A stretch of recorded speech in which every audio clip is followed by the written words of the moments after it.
Okay, good morning. So I've set the laptop up where you will not see me today.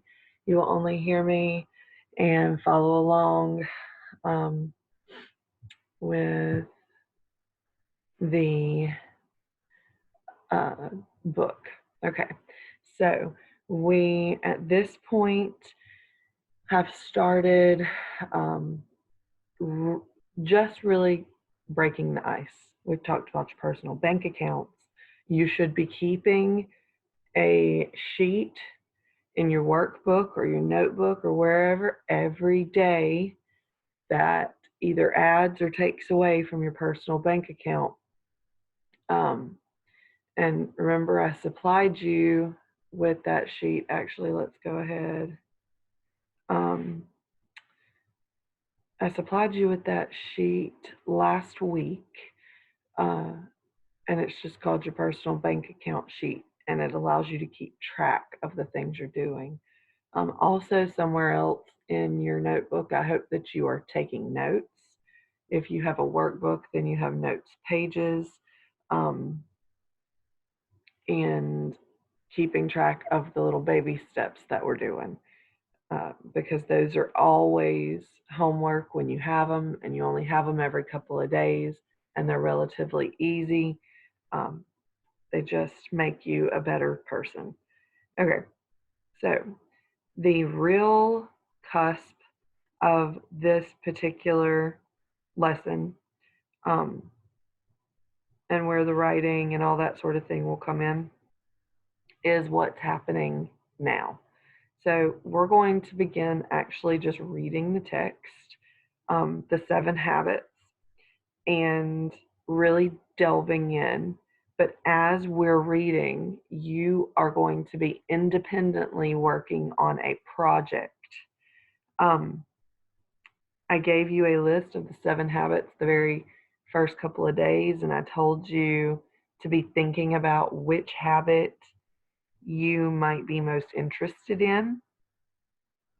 And obviously, we're going to read all of them, but I want you to choose one right out of the gate based on the preliminary descriptions that we've already discussed. And you are going to create a presentation about this habit. Um, It can be on PowerPoint, it can be on Prezi, it can be some other form of digital media source. Um, it can be a poster board that you bring to the club and we hang up on the wall. I mean, it can be any kind of presentation, right? It can be something like this where you put slides together and talk in the background. Um, so, with that being said, I do have a little outline for you about that.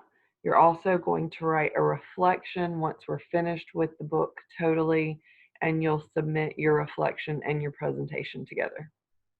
And then we'll take uh, another self evaluation and see if there's been any changes since you guys read the book from how it was in the beginning. All right, let's get started. Today is Be Proactive. I am the force. So, be proactive is actually habit number 1. Growing up in my home was at times a big pain.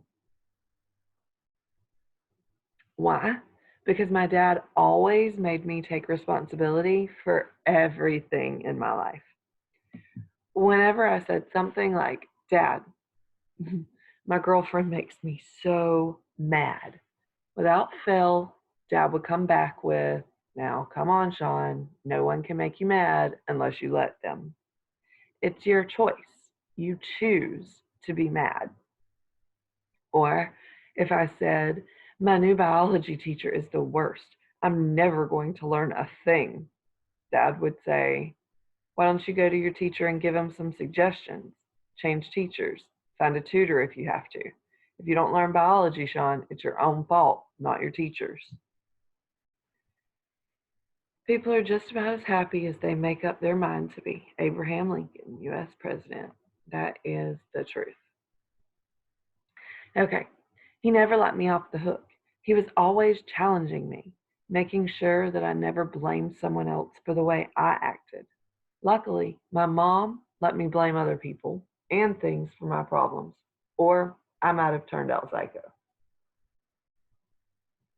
I often scream back, "You're wrong, Dad. I didn't choose to be mad.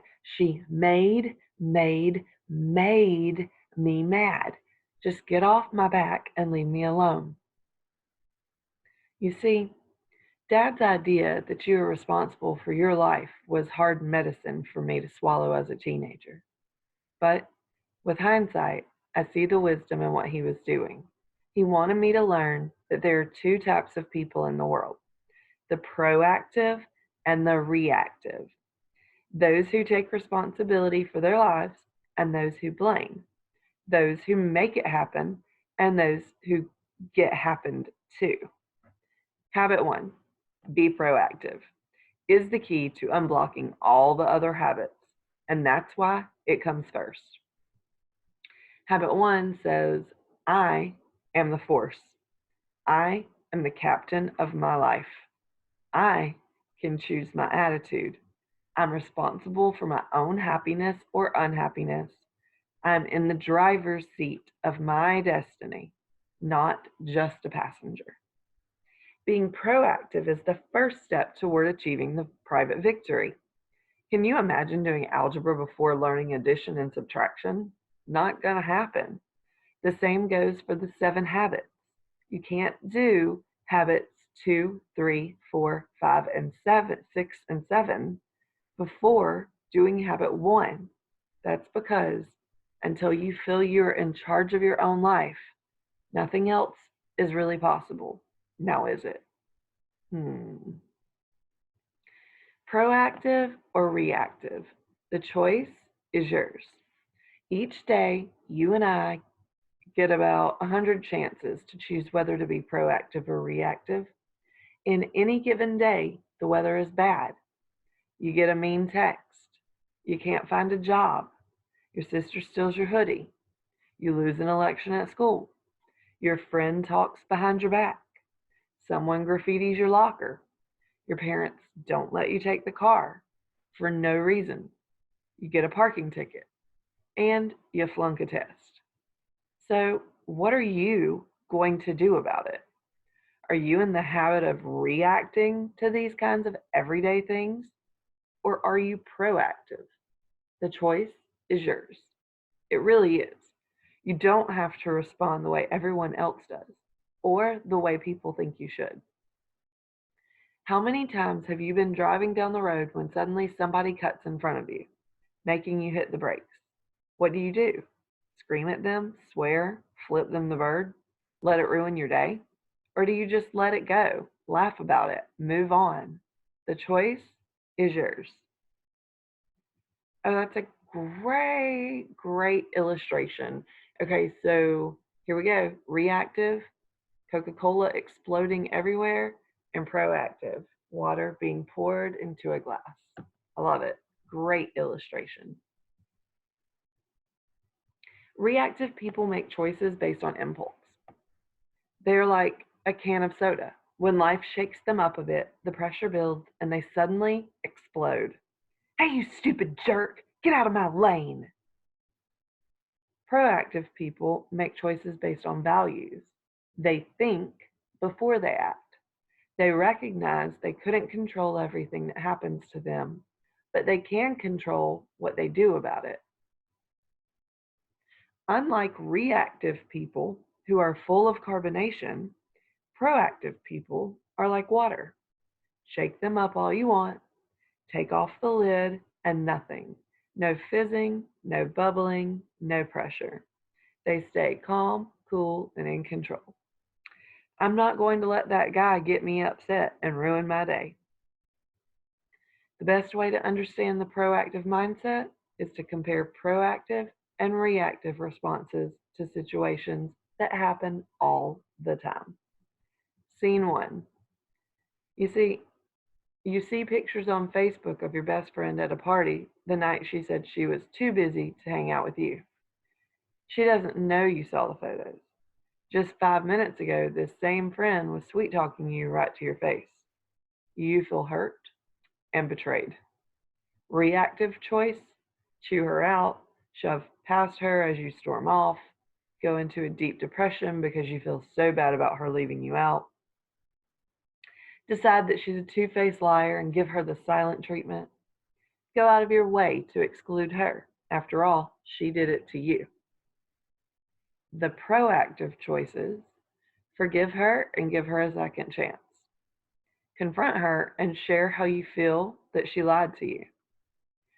Realize that she has weaknesses just like you, and that occasionally you don't include her in things without really meaning any harm. Scene 2. You've been working at your retail job for a while now and have been completely committed and dependable. Recently, a new employee joined the crew and he gets the coveted Saturday afternoon shift, the shift you were hoping for. Reactive choices, spend half your waking hours complaining to everyone and their dog about how unfair this decision was. Scrutinize the new employee and find his every weakness. Text your boss messages asking why he doesn't like you. Begin to slack off while working your shift. The proactive choice would be to talk to your supervisor about why the new employee got the better shift, or if you and he can alternate. Continue to be a hardworking employee so you get the next promotion. Learn what you can do to improve your performance. And if you determine you are in a dead end job, begin looking for a new one. But don't quit right out of the gate. Like, seriously, take your time. Anger and being upset wears off. Okay, listen to your language. You can usually tell the difference between proactive and reactive people by the language they use. Reactive language usually sounds like this: That's me. That's just the way I am. What they're really saying is, I'm not responsible for the way I act. I can't change. I was predetermined to be this way. If my chem teacher wasn't such a jerk, things would be different. What they're really saying is, school is the cause of all my problems, not me. Oh, look at there. I can't help it, Mom. It's just the way I am. No, no, no. Thanks a lot. You just ruined my day. What they're really saying is, I'm not in control of my own moods. You control me. If only I went to a different school, had better friends, had cooler parents, had a boyfriend, then I'd be happy. What they're really saying is, I'm not in control of my own happiness. Things are. I must have things to be happy. We've already talked about that now. Notice that reactive language takes power away from you and gives it to something or someone else. As my friend John, by the way, explains in his book, What I Wish I'd Known in High School, when you're reactive, it's like giving someone else the remote control to your life and saying, Here, change my mood anytime you wish. Proactive language, on the other hand, puts the remote control back into your own hands. You're free to choose which channel you want to be on. So here you go. Here's an example. Reactive language: I'll try, versus proactive language: I'll do it. As a teacher and as a person in general, even myself, I say I'll try all the time. And when I do, every single time I say it out loud, I'm reminded of that quote that says, I can't remember exactly who said it, but my husband says it all the time. Don't try. Trying is the first step of failure. And it's true, because if you try, then you're giving yourself room to not do. So who tries? No, don't try. Just do it. Literally, Nike had it right. Okay, back to the text. Reactive language: That's just the way I am. Proactive language for that would be, I can do better than that. That's not who I am at all. Reactive language. There's nothing I can do. Proactive language. Let's look at all of our options. Yes, I love it. Reactive language. I have to. Proactive language. I choose to. It's like getting up at 5:30 in the morning when you don't actually have to go anywhere that day. I don't have to do that. Some people might say they have to, but I don't have to. I choose to. I know that my day goes smoother when I'm awake before my children and when I have everything organized, when I have a schedule. So I'm choosing those things. Reactive language. I can't. Oh, yes, you can. Proactive language. There's got to be a way. Reactive language. You ruined my day. Proactive language. I'm not going to let your bad mood rub off on me. 100%. Okay, the victim virus. And I believe, let me double check. Nope, not quite. Okay, the victim virus. Some people suffer from a contagious virus I call victimitis. Perhaps you've seen it. People infected with victimitis believe that everyone has it in for them and that the world owes them something, which isn't the case at all. I like the way author Mark Twain put it. Don't go around saying the world owes you a living. The world owes you nothing. It was here first. I played college football with a guy who had a bad case of victimitis. His comments drove me crazy. I would be starting, but the coaches have something against me. I was about to intercept the ball, but somebody cut me off. I would have got a better 40-yard dash time, but my shoe came loose. Yeah, right. I always felt like saying, and I'd be president if my dad weren't bald. To me, it was obvious why he never played. In my mind, the problem was always out there. He never considered that perhaps his attitude was the problem. Adrena, an honor student from Chicago, grew up in a home where feeling victimized caused a lot of tension. I'm Black and proud of it. Color has not stood in my way, and I learned so much from white and Black teachers and counselors alike. But in my own home, it's a different thing. My mother, who dominates the family, is 50 years old, came from the South, and still acts as though slavery was just abolished. She sees my doing good in school as a threat, as if I'm joining the white folks. She still uses language like, the man is keeping us from doing this and that. He is keeping us boxed up and won't let us do anything. I always rebuke with, no man is keeping you from doing anything, only you, because you keep thinking the way you think. Even my boyfriend falls into the white man is holding me back attitude. When he was recently trying to purchase a car and the sale didn't go through, he remarked with frustration, the white man doesn't want us to get anything. I almost lost it and confronted him with how silly that kind of thinking was, but it only resulted in him feeling that I was taking the side of the white man. I remain convinced that the only person who can hold you back is yourself. Besides, feeling like victims, reactive people are easily offended, blame others, get angry, and say things they later regret, criticize, and complain all the time. Wait for things to happen to them and change only when they have to. Okay, it pays to be proactive. Proactive people are a different breed. Proactive people can brush things off without getting offended, take responsibility for their choices, think before they act, bounce back when something bad happens, always find a way to move forward, and focus on things they can do something about, and don't worry about things they can't. I remember starting a new job and working with a guy named Randy. I don't know what his problem was, but for some reason, he didn't like me, and he wanted me to know it.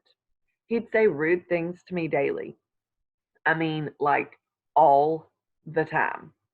Once I returned from vacation and a friend told me, "Boy, Sean, if you only knew what Randy has been saying about you, you better watch your back." Having a nemesis is a drag. There were times I wanted to pound the guy, but I somehow managed to keep my cool and ignore him. Whenever he insulted me, I made it a personal challenge to treat him well in return. I had faith that things would work out, and in the end, if I acted this way. In a matter of a few months, things began to change. Randy could see that I wasn't going to play his game and began to lighten up. He even told me one time, "I tried to offend you, but you won't take offense." After being at the company for about a year, we became friends and gained respect for each other. Had I reacted to his attacks, which was about my gut instinct, I'm certain we wouldn't be friends today. I'm also certain that at least one of us would have wound up missing a few teeth. Often, all it takes is one person to create a friendship. Mary Beth discovered for herself the benefits of being proactive. I'd taken a class at school where we'd talked about proactivity, and I'd wondered about how to really apply it. One day, as I was checking groceries for a guy, he suddenly told me that the groceries I had just rung up weren't his.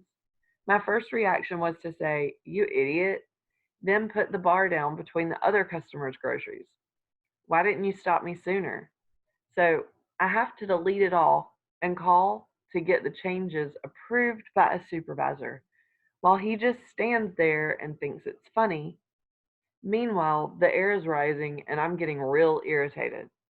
To top it off, he then has the nerve to question the price I charged him for the broccoli.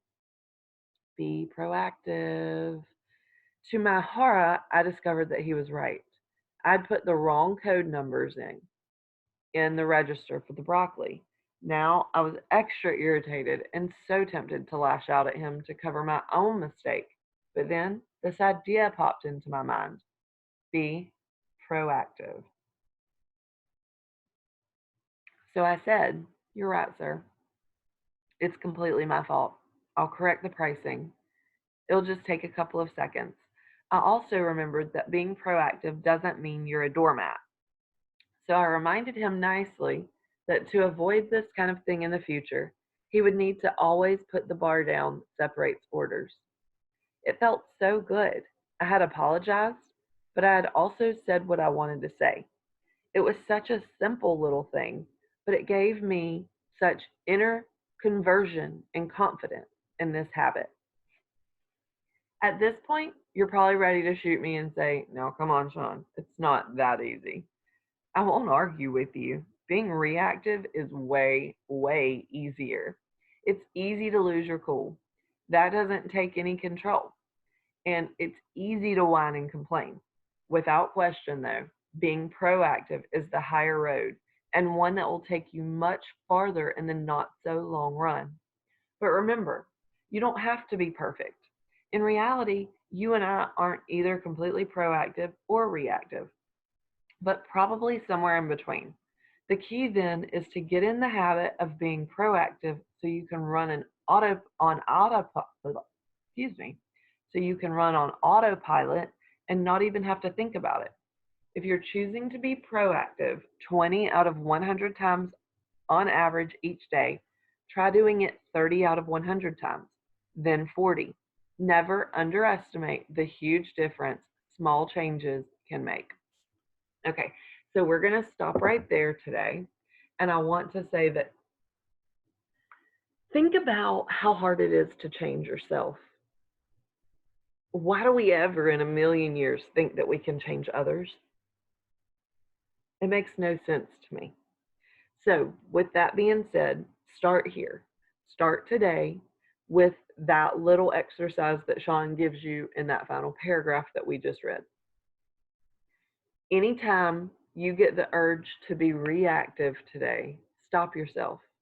Think before you act and choose your words wisely. Because remember, if you're getting upset, if you're getting angry, you're only allowing yourself to do so or be so. Okay? Be proactive, not reactive. Now, we're not done with studying about proactive. This, we still have a little ways to go through this chapter. Okay? But we are going to stop here today because the chapter's long and I don't want to keep you here for an hour. Now, I am going to show you really quickly the assignment that I gave you at the beginning of the lesson today. I'm going to switch my screen for just a moment, and here it is. So what I expect from you for your project. Okay, 7 Habits Project Presentation. So here in the past, I would have assigned, if we were in class face to face, I would assign your habit. Your chosen habit is.